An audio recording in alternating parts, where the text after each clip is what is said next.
Good morning to all of you. Myself Bhushan sir from West Champaran Bihar. मैं उम्मीद करता हूं कि आप लोग बिल्कुल अच्छे होंगे, स्वस्थ होंगे और तंदुरुस्त होंगे। मैं भी आप लोग के बीच बिल्कुल अच्छा, स्वस्थ और तंदुरुस्त हूं। मैं आप लोग के बीच एक मॉडर्न हिस्ट्री का पार्ट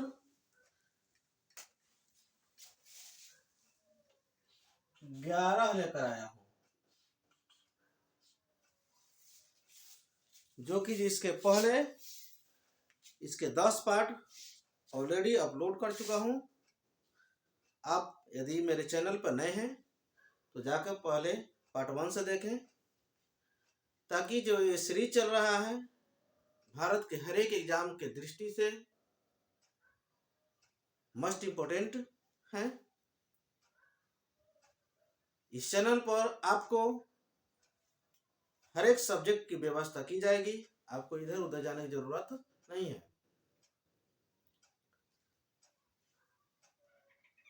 और साथ ही साथ आप लाइक कीजिए, सब्सक्राइब कीजिए और अपने दोस्तों के बीच, अपने रिश्तेदारों के बीच इसे शेयर कीजिए, ताकि जहां तक ये मुहिम नहीं पहुंच पाता है वहां तक आप लाइक करके, सब्सक्राइब करके और लोगों के बीच शेयर करके आप भेज सकते हैं। इसके लिए बहुत बहुत धन्यवाद। मैंने पहले से ही इसको ऑलरेडी लिख चुका हूँ, ताकि लिखने में ज़्यादा समय ना हो लगे और वीडियो लंबा ना हो। कम समय में हम लोग को ज़्यादा काम कर लेना है। जैसे ही मेरा लेक्चर समाप्त होता है तो आप मेरे वीडियो को पॉज पर करके या उसे स्क्रीनशॉट मार करके आप अपने नोट्स बनाते जाएंगे। तो ठीक है, मैं चलता हूं अपने टॉपिक पे। ये जो है द्वितीय विश्व युद्ध जब होता है, द्वितीय विश्व युद्ध के पहले अंग्रेज जब द्वितीय विश्व युद्ध के जब तैयारी करता है तो भारतीय और कांग्रेस पार्टी के बिना सलाह के इस बात को तय कर लेता है कि मेरे तरफ से भारत के 3 लाख लोग युद्ध करेंगे, जिसका पता कांग्रेस को चलता है। और कांग्रेस अपना परिषद पद को 22 दिसंबर 1939 को क्या करते हैं, त्याग पत्र दे देते हैं। और उससे खुश होकर मुस्लिम लीग 22 दिसंबर 1939 को ही अपना मुक्ति दिवस मनाता है।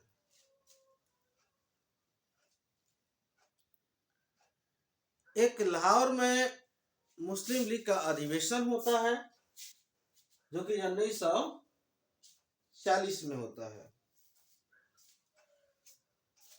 उस अधिवेशन का अध्यक्ष मोहम्मद अली जिन्ना करता है। और उसी अधिवेशन में वह अलग अपना देश का मांग करता है। अब जैसे ये अलग देश के मांग करता है तो सब कोई कहता है, पगला गया क्या तू? क्या तेरा सरकार दो राज्य में सरकार क्या तुम्हारा बन गया और तू एक नया एक देश चलाना चाहता है? एक शुद्ध से तू अपना सरकार नहीं संभाल सकता है तो देश कैसे संभालेगा? लेकिन जिन्ना तो था ही उल्टा खोपड़ी का। जिन्ना एकदम बिल्कुल उल्टा खोपड़ी का था। एकदम अपने वो बातों पर अड़ गया कि नहीं, हमको अलग देश चाहिए तो चाहिए। ठीक। अब वो पृथक पाकिस्तान का मांग करता है। ठीक। 1945 में बेबेल को, जैसे वो पृथक पाकिस्तान की मांग करता है, अब कांग्रेस और जिन्ना के बीच में मतभेद हो जाता है, विवाद हो जाता है।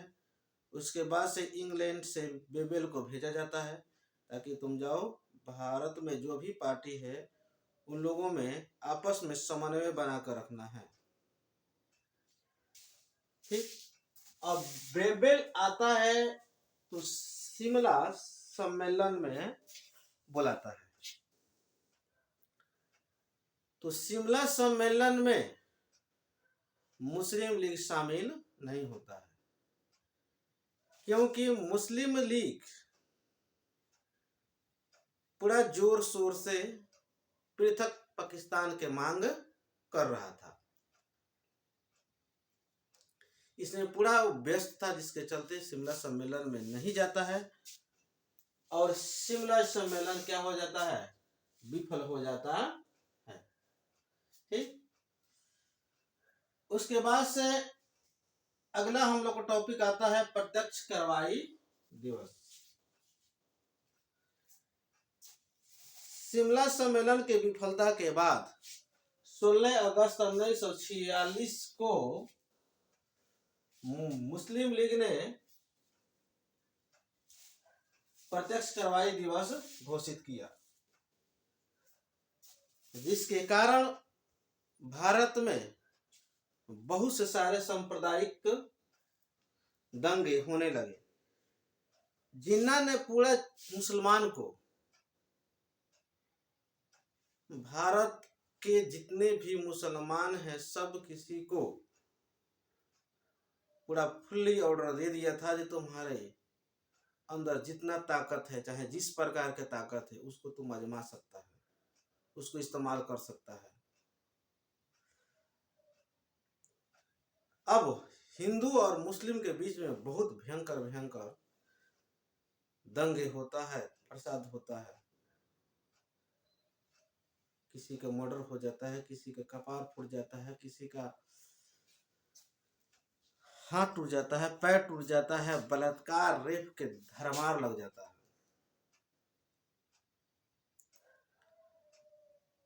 इसमें कोई किसी को कुछ समझ नहीं रहा है। ठीक। इसमें सबसे ज्यादा प्रभावित होता है तो बंगाल के नोआखली। बंगाल में एक नोआखली जगह है जहां पर लगभग 7,500 लोग प्रभावित होते हैं। सबसे अगर भयंकर और खौफनाक दर्दनाक अगर दुर्घटना अगर होता है तो बंगाल में होता है। बंगाल के नोआखली एक जगह है, वहां पर होता है। वहां पर भारत के कोई भी नेता, यहां तक कि अंग्रेज भी उस दंगे में शामिल नहीं होता है ताकि इस विवाद को खत्म कराया जाए, क्योंकि वो दंगा इतना खौफनाक था। लेकिन उसमें गांधी जी चलकर जाते हैं और जाकर सभी किसी को मनाते हैं, समझाते हैं ये जितना सब हो रहा है ये सब जिन्ना के चाल है, जिन्ना के चाल है और ये इसमें कुछ अंग्रेज सब का भी हाथ है, जिसके चलते दंगा फसाद हो रहा है। हम लोग को समझने की जरूरत है। गांधी जी सब किसी को मनाते हैं।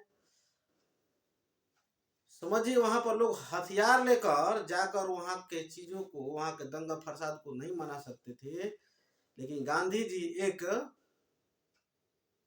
धोती पहनकर और एक डंडा लेकर जाकर उस दंगे फसाद को मनाते हैं।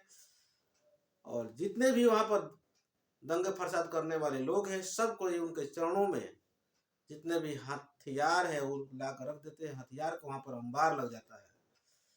अब इस बात को अंग्रेज सबको पता चलता है, कहता है सब गांधी क्या है जी। उसी समय गांधी को अंग्रेज सब वन मैन आर्मी से संबोधित करता है। ये अकेला आर्मी है, इसको झुंड की जरूरत नहीं है। क्योंकि वहां पर कोई अगर पूरा समूह में जाता, पूरा झुंड में जाता अपना फौज लेकर, तो उस दंगे को रोकने में कहीं असफल हो जाता।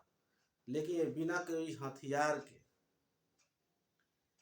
जाते हैं और अपने बातों से सब किसी को मनाते हैं और दंगे को खत्म कराते हैं। अब इस सब का केवल मांग ही था, जो बांटो, इस सब का नारा था मुस्लिम लीग के, बांटो और आजाद करो, बांटो और आजाद करो। इस दंगे से तंग आकर सीआर फॉर्मूला के तहत विभाजन, कांग्रेस क्या करता है, विभाजन का समर्थन कर देता है। और सीआर फॉर्मूला दिए थे राजगोपालाचारी। अगर केवल गांधी जी के चलता तो आज पाकिस्तान नाम के शब्द नहीं रहता।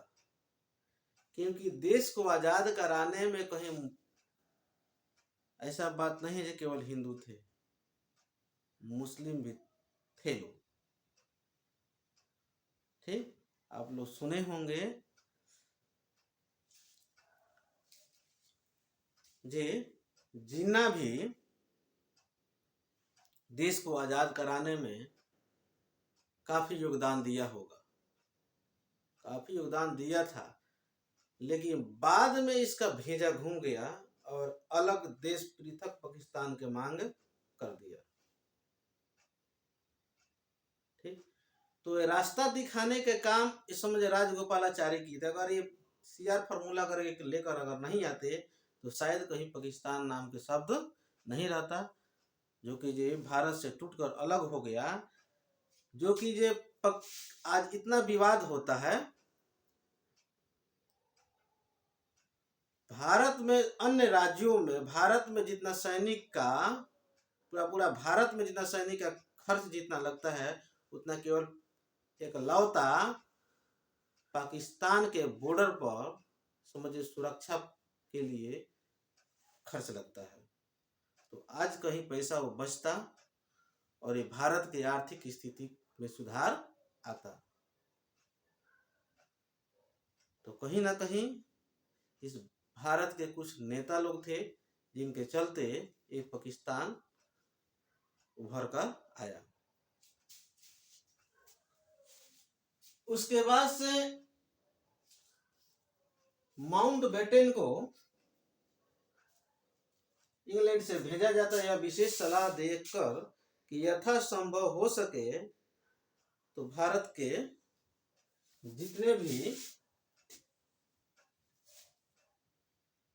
लोग हैं उनको संयुक्त बनाकर रखें। ठीक, लेकिन यहाँ पर इतना ना ज्यादा चरम सीमा पर दंगे फसाद हो रहा था जो कि जब माउंटबेटन भी सीआर फॉर्मूला का समर्थन कर दिया, ये नहीं ठीक है, इसके तहत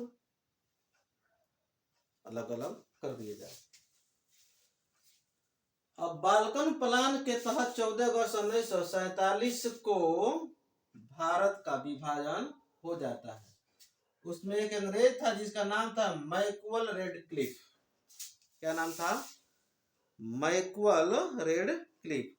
मैक्सवेल रेडक्लिफ ने भारत और पाकिस्तान के बीच में एक रेखा खींच देता है और बोल देता है इधर पाकिस्तान और इधर भारत। जो भारत के बीच में जो रेखा खींचा उस रेखा का नाम रख दिया रेड क्लिफ। तो हम लोग के एग्जाम में अगर आएगा, जब भारत की और पाकिस्तान के बीच में जो बाउंड्री है, जो रेखा है, जो सीमा है, उसका क्या नाम है, तो उसका नाम है रेड क्लिफ। अपना नाम से ही उसको उस रेखा का नाम रख दिया। ठीक। मोहम्मद अली जिन्ना को पाकिस्तान के निर्माता कहा जाता है। लियाकत अली जो थे, जब संयुक्त भारत था उस समय वित्त मंत्री थे। क्या थे? संयुक्त भारत के समय लियाकत अली वित्त मंत्री थे। लेकिन जैसे ही पृथक पाकिस्तान जब बना, तो पाकिस्तान के सबसे पहला प्रधानमंत्री लियाकत अली को बनाया गया। तो इसमें जहां तक सबसे ज्यादा फायदा हुआ तो लियाकत अली को हुआ।